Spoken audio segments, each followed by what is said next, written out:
ఈ కార్యక్రమాన్ని సమర్పిస్తున్న వారు 3 times better Bharati Cement.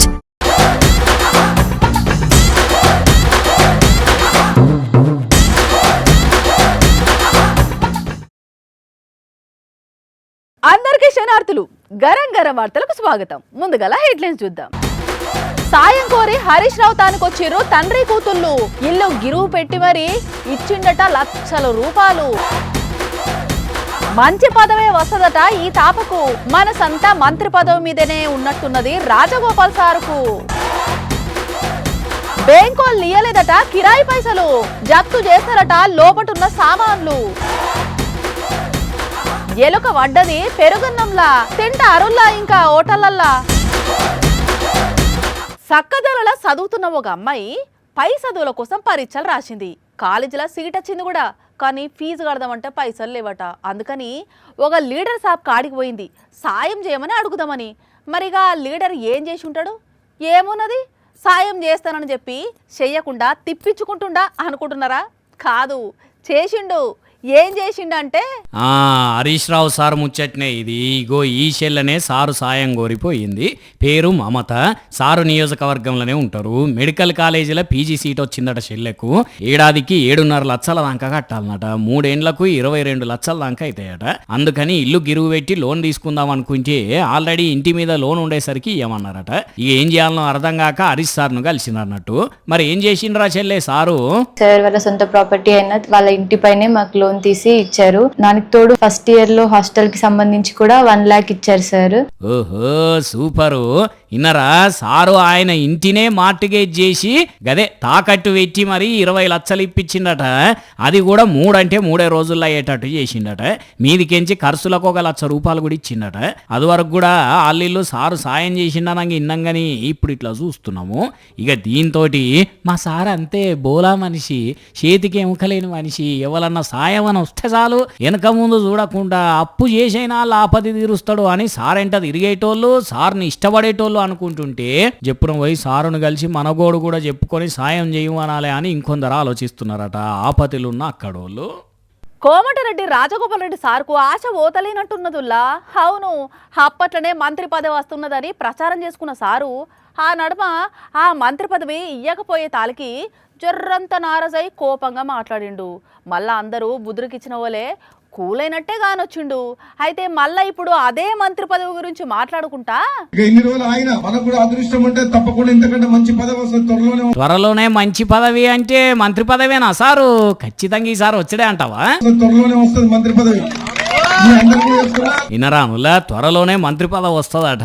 మరి అధిష్టానం నుంచి హామీ వచ్చిందో లేకుంటే సార్ నమ్మకమేనో గాని ఇప్పటికి కూడా మంత్రి పదవి వస్తుందనే చెప్పుకుంటున్నాడు. ఇక రాజగోపాల్ రెడ్డి సార్ ఈ మాట చెప్పుడుతోటి ఆయన అభిమానులు సప్పట్లు కొట్టి అప్పుడే శాల్వా కప్పి సన్మానం చేసినంత పని చేసిండ్రు. కానీ మరి మళ్ళీ రాకపోతే నారాజ్ అవుతారు సారు. ఎందుకంటే ఎప్పటి సందో మీకు రేపు వస్తుంది మంత్రి పదవి, మాపు వస్తుంది మంత్రి పదవి అని ఆశతో ఎదురు చూస్తున్నారు. ఇప్పటికి ఇంకా రాలేదు. మళ్ళా కూడా రాకపోతే మీ ఫ్యాన్స్ హట్ అయినా అవుతారు.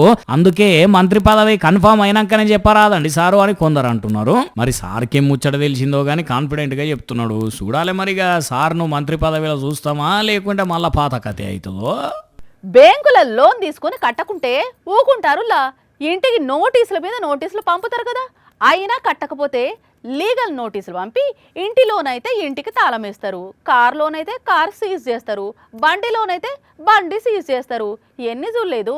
ఆ నడమనైతే వరంగల్లో ఒకరు లోన్ కట్టలేదని ఇంటి తలుపులే పీకపోయిన ముచ్చట కూడా విన్నాం. మరి మనం లోన్ కట్టకపోతే బ్యాంకులు అట్లా చేస్తాయి. మరి ఆ బ్యాంకులు కట్టే డబ్బులు కట్టకపోతే ఏం చేసుడుల్లా?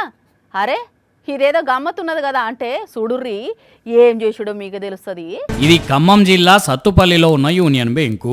ఈ అన్న ఈ బ్యాంకు ఉన్న ఇల్లు ఓనరు. 8 ఏళ్ల నుంచి బ్యాంకు వాళ్ళు కిరాయి కడతలేరట. ఎన్నిసార్లు అడిగినా ఇస్తలేరట. ఆ కిరాయి కాస్త 1000 పోయి లక్షలైనాయి అటు. ఇప్పుడు మరి బ్యాంకు వాళ్ళకి కట్టే డబ్బులు కట్టకపోతే ఊకోరు. అసొంటప్పుడు ఈయనకొచ్చే డబ్బులు ఈయనకు రాకుంటే ఈయన ఎందుకు ఊకుంటాడు? అందుకే ఏం చేసిండో అన్ననే చెప్తాడినండి. ఓట్లు కూడా వాళ్ళకి ఇచ్చింది.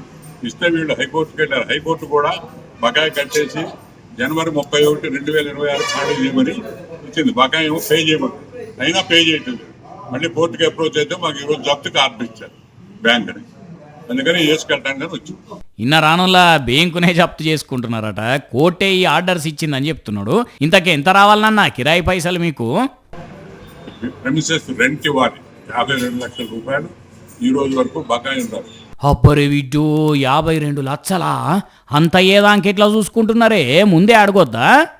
ఎన్నిసార్లు విజ్ఞప్తి చేసినా బకాయి ఇవ్వట్లేదు మాకు. 2018 నుంచి రావాలనా? వావ్వో. అయినా కోర్టు చెప్పినా పట్టించుకోకుండా ఇన్ని రోజులు ఉన్నారు కాబట్టి కోర్టు అట్లా జప్తు చేసుకోమని చెప్పుంటది. ఇక ఇప్పుడు బ్యాంకులు ఉన్న కూలర్లు, టేబుల్లు, ఫ్యాన్లు, బీర్వాలు మొత్తం సామాన్లు ఇంటి ఓనర్ జప్తు చేస్తాడు అన్నట్టు. మరి ఎన్ని జప్తు చేసినా అన్ని లక్షల విలువగల్లయి అయితాయో కావో. మరి ఇప్పుడు బ్యాంకు వాళ్ళు ఏం చేస్తారో చూడాలి. కడుపులు ఇంత వడ్డాక కండ్లు బైర్లు గమ్మినాక ఇక ఏడున్నాం ఏం చేస్తున్నామని ఏం తెలియదు. అందుకే ఒక తాగుబోతు చూడుర్రి ఏడ పండి ఏం చేస్తున్నాడో. రా రా రా, నా మీద నుండి పెద్ద పెద్ద విమానాలు పోతేనే ఏం కాలే. ఆఫ్టర్ ఆల్ లారీవి నీతోనేమవుతుంది రా. అది మన రేంజ్. అందరూ నన్ను చూసి భయపడి పక్క నుంచి వెళ్ళిపోతున్నారు. పో, నువ్వు కూడా పక్క నుండి వెళ్ళిపో లారీ, వెళ్ళిపో. అయ్ నేను రాను. చూడు అందరు ఎట్లా భయపడుతున్నారో నాకు అన్నట్టే కూర్చుంటే ఈ అన్నేవలో వచ్చి పట్ట దర్శింది కదా ఒకటి. వైఎస్ఆర్ జిల్లా కమలాపురం క్రాస్ రోడ్డులో కతిది. ఇక చూడండి ఎట్లున్నదో ఆంధ్రాల పరిస్థితి. ఎప్పుడు పడతప్పుడు ఏడ పడతాడా అన్నట్టు కూటమి సర్కారు కీసలు అమ్ముతుంటే కొనుక్కొని దాగి ఇగో ఇట్లా రోడ్ల మీద వండి ఆగం చేస్తున్నారు కొందరు. పుసుక్కునే వలన చూసుకోకుండా స్పీడ్కి వచ్చి టక్కర పెడితే ఇంకేమైనా ఉన్నదా?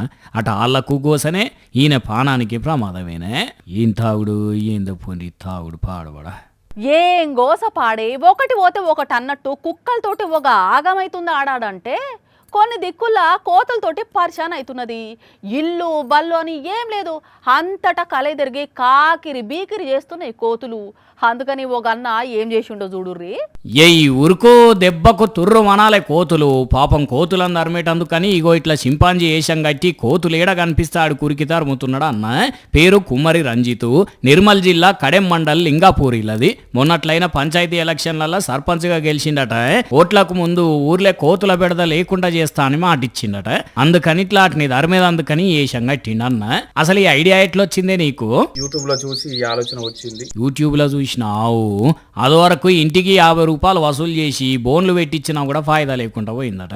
అందుకని ఉపాయం చేసిండు, బాగానే ఉన్నది. కానీ మరి ఒక్కడే ఎన్ని రోజులని తిరుగుతాడు, ఎంత చేస్తాడు? అట్లని ఎవల జాగలాలు గెటప్ వేసుకొని ఉందామంటే పనులన్నీ బంద్ చేసి ఎంతసేపు అని ఉంటారు. ఇక ఈడ కథ ఇట్లుంటే రాజన్న సిరిసిల్ల జిల్లా గాంధీనగర్ లో ఉన్న ఒక ప్రైవేట్ బడిని కోతులు చేయంగా ఒక్కటే పూట నడుపుతున్నారట. ఇవాళనైతే మొత్తానికే బడే బంధు పెట్టి పిలగాలని ఇంటికి పంపించారు. గంతగనం ఆగం చేసినాయా మేడం? మరి పుస్తకాలను చింపేయడం, క్లాస్ రూమ్స్ లో ఉన్న టీవీలని కిందికి లాగి పడేయడం, సీసీ కెమెరాస్ ని కిందికి పడేయడం. నీ కథ పాడుగాను. అసలే కోతులా కోతి చేసినాయి అన్నట్టు. బడి ముంగట బోర్డును కూడా చింపినాయి, బల్లాల మీద ఇష్యమైనాయట, కంపు చేసినాయట అంతా. ఇక ఇట్లయితే పిల్లగాళ్ళకు చదివేట్లా చెప్పుడు ఏంది? మీదికేంచి అవి గరిచినా ఆగమేనా? అట్లని ఒక్క బడే కాదు, చుట్టుముట్టు జనాల ఇండ్లలకు కూడా జొర్రబడి చందన చేస్తున్నాయట. సర్కారే పట్టించుకొని కోతుల బెడద పోగొట్టాలి అని కోరుకుంటున్నారు. కానీ ఏం చేస్తాం? అది వరకు గుట్టలు చెట్లుండి ఆన్యం ఉండేటి అవి.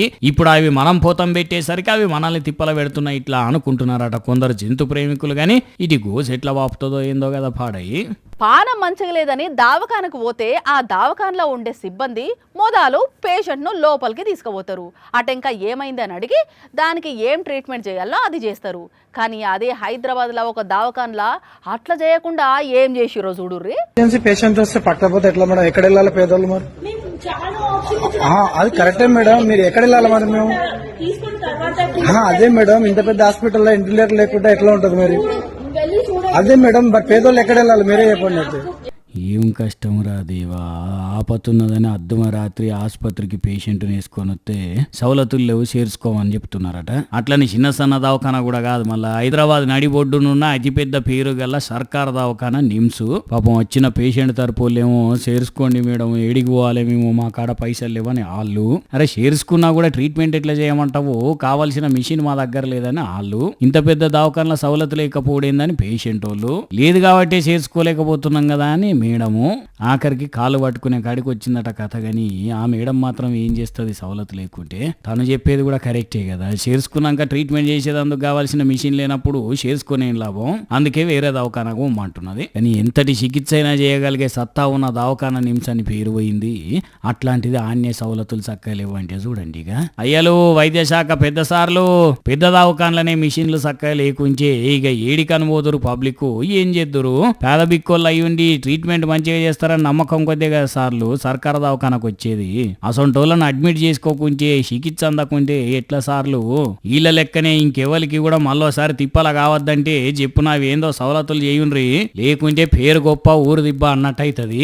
చేయుండ్రయ్యా, మీకు పుణ్యం ఉంటది. కానీ ఇప్పటి వరకు మీరు ఎన్నో రకాల తీరు వంటలు వండి ఉంటారు, స్పెషల్ రుచులు చూసి ఉంటారు. కానీ ఇప్పుడు నేను సూచించబోయే డిష్ అయితే అసలుకే వండి ఉండరు కాదు కదా, చూసి కూడా ఉండరు. అవును, అంత స్పెషల్ ఏముందంటే అబ్బో అది నా నోటితో చెప్పా, మీ కళ్ళతోనే చూడుర్రి. ఇగో ఇదే ఆ స్పెషల్ ఐటమ్. ఏదో పిండి లెక్కున్నది కదా అనుకుంటుర్రా? పిండి కాదు, పెరుగు. అబ్బా, పెరుగు పెద్ద స్పెషల్ ఐటమా? దాన్ని ఇంకా వార్తేసి చూపిస్తున్నారా మాకు అనుకుంటుర్రేమో. ఉత్తగా పాలలో తోడేస్తైన పెరుగు కాదు ఇది, పాలలో తోడుకు ఎలుకను కూడా వేసిండ్రు. ఎస్, ఇగో ఇక్కడ శంషతోటి కదుపుతున్నాడు చూడండి. ఇది మిరపకాయ బజ్జో దహివడ పీసో కాదు, ఎలుక. ఉత్తరప్రదేశ్ గాజీపూర్ లో ఉన్న ఒక హోటల్ కు బువ్వ తిందామని పోయిన అన్న కడపంతా కకావికలమైంది నడవా, ఏవి వాడితే అవే తిన్నా, ఇవాళ పెరుగుతో తిందామని ఆర్డర్ పెట్టుకుంటే అబ్బా పెరుగుల నా కోసం వడేసి ఇచ్చినట్టున్నారని శంషతోటి గెలికి చూసేసరికి ఎలుకని తెలిసి కళ్ళెలా పెట్టిండట. వెంటనే ఆ హోటల్ వాళ్ళకు ముచ్చట చెప్పి వాళ్ళ మీద పోలీస్ కంప్లైంట్ ఇస్తే ఫుడ్ సేఫ్టీ ఆఫీసర్లు వచ్చి మొత్తం షేకింగ్ చేసి ప్రస్తుతానికైతే ఆ హోటల్ ని సీజ్ చేసిరట. కడుపులో ఎలుకలు వరిగెడతానే అని వచ్చి దించే నిజంగానే ఎలుకనేసి తర్ర ప్లేట్లా అనుకున్నాడు కావచ్చు అన్న. మరి కొంత తిన్నాకనే కనిపించిందో తినక ముందే కనిపించిందో గాని తిన్నాక కనిపిస్తే ఏంది పరిస్థితి? పబ్లిక్ ఇన్ని గణం ఇట్లాంటి వార్తలు చూసినాక కూడా ఇంకా బయట తినాలనిపిస్తే ఇంట్లో తిన బువ్వను ఇంటి బయటకు వచ్చి కూర్చొని తినరు గాని బయట తినకుర్రలా ప్లీజ్. లేదంటే మీ ఇష్టం. ఇక జిల్ల పురుగుల జీరా రైస్, ఎలుకల ఏపుడు, పందికొక్కల పలావ్ అనుకొని తినాల్సి వస్తుంది. ఇగో ఇవల్ల ఇయాల్టి గరం వార్తలు మన టైం ఎరకనే కదా, రాత్రి 8:30కు పొద్దుగల 8:30కు. సరేనా? ఇగుంటా.